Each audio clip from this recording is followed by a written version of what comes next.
నమస్తే. నేను మీ జర్నలిస్ట్ రవిచంద్ర.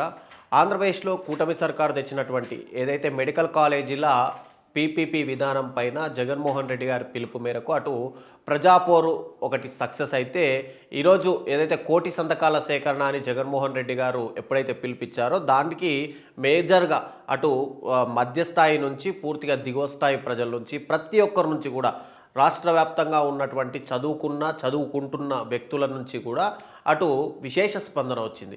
దానికి అనుగుణంగానే ఎప్పుడైతే కోటి సంతకాల సేకరణ అన్నారో కోటి సంతకాలు దాటి కోటి సంతకాల పైన 4,00,000 సంతకాలు ఎక్స్ట్రాగా కూడా అటు ప్రజల నుంచి స్వచ్ఛందంగా వచ్చి వాళ్ళు సంతకాలు పెట్టారు. అయితే దాన్ని తాడేపల్లి పార్టీ కార్యాలయం నుంచి జగన్మోహన్ రెడ్డి గారు ప్రారంభించి వాటిని గవర్నర్ కార్యాలయానికి అయితే పంపించారు. ఆ తర్వాత ఈరోజు గవర్నర్ని మెయిన్గా జగన్మోహన్ రెడ్డి గారు కలిసే అవకాశాలు ఉన్నాయి.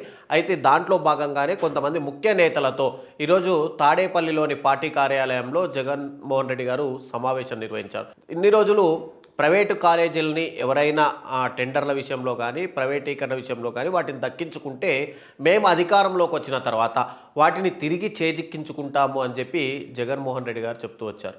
కానీ ఇప్పుడు ఆయన వర్షన్ పూర్తిగా మార్చేశారు. ఏంటంటే ఎవరైనా మెడికల్ కాలేజీలను గనక ఈ 17 మెడికల్ కాలేజీలను ప్రైవేటీకరణ చేస్తే వాళ్ళు గనక పొందితే గనక తాము అధికారంలోకి వచ్చిన తర్వాత వాటిని సొంతం చేసుకోవడమే కాకుండా 2 నెలల్లోనే పూర్తి ఎంక్వైరీ కంప్లీట్ చేసేసి ఎవరైతే ఆ మెడికల్ కాలేజీని స్వాధీనం చేసుకున్నారో ప్రైవేట్ వ్యక్తులు తీసుకున్నారో వాళ్ళని ఖచ్చితంగా జైళ్లలో కూడా పెడతాము అని చెప్పి జగన్మోహన్ రెడ్డి గారు వార్నింగ్ కూడా ఇచ్చారు. ఇంతకుముందే అటు మనం చూసుకుంటే కనుక ఎవరైతే పార్టీ కార్యకర్తల్ని నాయకుల్ని ఇబ్బంది పెడితే అటు అధికారులు సప్త సముద్రాలతో ఉన్న రిటైర్డ్ అయ్యి ఎక్కడ వేరే దేశాల్లో ఉన్నా కూడా వాళ్ళని తీసుకొచ్చి చట్టం ముందు నిలబెడతాను అని జగన్మోహన్ రెడ్డి గారు ఎలా అయితే ఘాటుగా అటు ప్రభుత్వ అధికారులను హెచ్చరించారో ఇప్పుడు మెడికల్ కాలేజీల విషయంలో కూడా అటు ఎవరైనా మెడికల్ కాలేజీలను తీసుకుంటే కనుక వాళ్ళందరినీ కూడా ఖచ్చితంగా జైల్లో వేస్తాము అని చెప్పి ఆయన హెచ్చరించారు. మెయిన్గా జగన్మోహన్ రెడ్డి గారు ఇక్కడ హెచ్చరించడానికి 2 కారణాలు ఉన్నాయి. ఏంటంటే ఒకటి, ప్రభుత్వ పరంగా చూసుకుంటే కనుక అటు శాశ్వతంగా విద్యార్థులకు మెడికల్ కాలేజీ అనేది ఎప్పటి గురించో కూడా అందని ద్రాక్ష. అలాంటి మెడికల్ కాలేజీలని విద్యార్థులకు అందజేయాలి అనేది ఆయన ముఖ్య ఉద్దేశం. అయితే రెండవది, జగన్మోహన్ రెడ్డి గారు 2019 నుంచి 24 మధ్య కాలంలో ఎక్కువగా ఆయన సంక్షేమ పథకాలు ఇచ్చినప్పటికీ కూడా 2 విషయాలపైన ఎక్కువగా దృష్టి కేంద్రీకరించారు. అది ఒకటేంటంటే విద్య, వైద్యం. ఇవన్నీ కూడా సామాన్య మధ్యతరగతి వాళ్ళందరూ పొందలేని విషయాలు.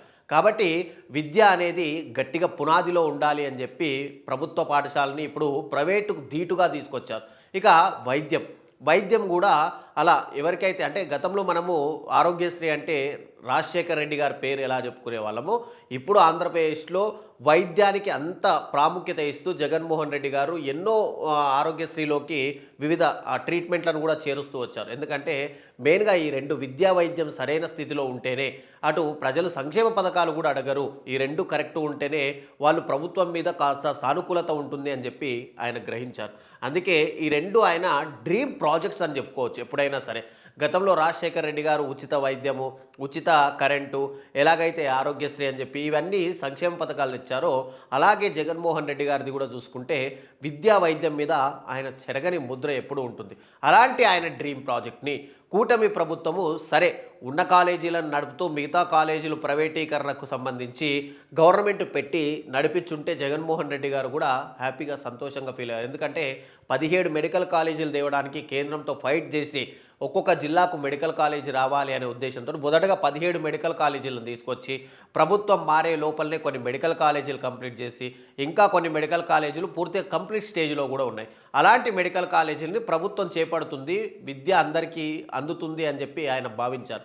కానీ ఇప్పుడు ప్రైవేటుకు ఎలాగైతే పరం చేయాలి అని అనుకుంటున్నారో ఆయనకు మెయిన్గా జగన్మోహన్ రెడ్డి గారికి ఇక్కడే కాస్త కోపం వచ్చిందనే చెప్పుకోవచ్చు. ఎందుకంటే విద్యని పూర్తిగా ప్రైవేట్ స్కూల్ యాజమాన్యాల చేతుల్లోకి వెళ్ళిపోతుంది. ఇక వైద్యానికి సంబంధించి ఇక్కడ మెడికల్ కాలేజీలు వస్తే అనుబంధంగా ప్రభుత్వ హాస్పిటల్స్ వస్తాయి, అందరికీ కూడా మెడికల్ విద్యతో పాటు వైద్యం కూడా అందుతుంది అని చెప్పి ఆయన భావించారు. కానీ ఇప్పుడు అనుకోని పరిస్థితులు రావడంతో రాష్ట్ర ప్రజలకు కూడా ఇక్కడ ప్రజల్లో కూడా తీవ్ర వ్యతిరేకత రావడం, జగన్మోహన్ రెడ్డి గారి హెచ్చరికలు కావడం, కోటి సంతకాల సేకరణ కావడం, ఇదంతా కూడా కాస్త కూటమి ప్రభుత్వానికి వ్యతిరేకత వస్తుందని ముందే చంద్రబాబు నాయుడు కూడా భావించారు. చంద్రబాబు నాయుడుతో పాటు పార్టీ సీనియర్లు కూడా చాలా వరకు భావించారని చెప్పుకోవచ్చు. యనమల రామకృష్ణుడు లాంటి సీనియర్ నేతనే రీసెంట్గా మాట్లాడుతూ ఏదైతే ఈ ప్రజాపోరు కార్యక్రమం కానీ, కోటి సంతకాల సేకరణ కానీ, ఈ పీపీపీ విధానం కానీ టోటల్గా ప్రభుత్వం మెడకు చుట్టుకుంటుంది, కాబట్టి దీన్ని సరిగ్గా అమలు చేయాలి అని చెప్పి రామకృష్ణుడు లాంటి వ్యక్తి చెప్పాడంటేనే ఇక్కడ ఎలాంటి పరిస్థితులు తయారయ్యాయని కూడా చెప్పుకోవచ్చు. మెయిన్గా టీడీపీకి సంబంధించినటువంటి ఫ్యాన్స్ కానీ, కార్యకర్తలు, కట్టర్ కార్యకర్తలు అంటారు కదా, ప్రాణమిచ్చే కార్యకర్తలు తప్పితే మిగతాగా రాష్ట్ర వ్యాప్తంగా ఉన్నటువంటి టీడీపీ కార్యకర్తల్లో కూడా ద్వితీయ శ్రేణి వాళ్ళు కానీ, లేదంటే ప్రజలు కానీ, నార్మల్ వ్యక్తులు కానీ, విద్యావంతులు కానీ, వైఎస్ఆర్సీపీ నాయకులు కానీ, కార్యకర్తలు కానీ, రాష్ట్ర వ్యాప్తంగా ఇతర పార్టీలకు సంబంధించినటువంటి నాయకులు కానీ అందరూ కూడా ముఖ్యంగా ఈ ప్రభుత్వం తెచ్చినటువంటి పీపీపీ విధానం పైన తీవ్ర వ్యతిరేకతనే ఉంది. కానీ కూటమి ఆల్రెడీ గవర్నమెంట్ రాకముందే మేము గవర్నమెంట్ రాగానే మీకు మెడికల్ కాలేజీలు అప్పచెప్తామని చెప్పడము ఇవన్నీ జరిగిపోయినట్టుగా కనిపిస్తున్నాయి. అందుకే వెనక్కి తగ్గే పరిస్థితి లేదు అని చెప్పే జగన్మోహన్ రెడ్డి గారు ఈరోజు ఘాటు వార్నింగ్ ఇచ్చారు. ఖచ్చితంగా మేము అధికారంలోకి వచ్చిన తర్వాత 2 నెలల్లోపే ఈ దానిపైన ఎంక్వైరీ చేస్తాం, వాళ్ళందరినీ కూడా ఎవరైతే ప్రైవేటీకరణలో టెండర్లలో పాల్పంచుకున్నా లేకపోతే డైరెక్ట్ కాలేజీలు తీసుకున్నా కూడా వాళ్ళందరినీ జైళ్ళలో పెడతామని చెప్పారు. ఇది ఒక రకమైన ప్రభుత్వానికి హెచ్చరిక లాంటిది.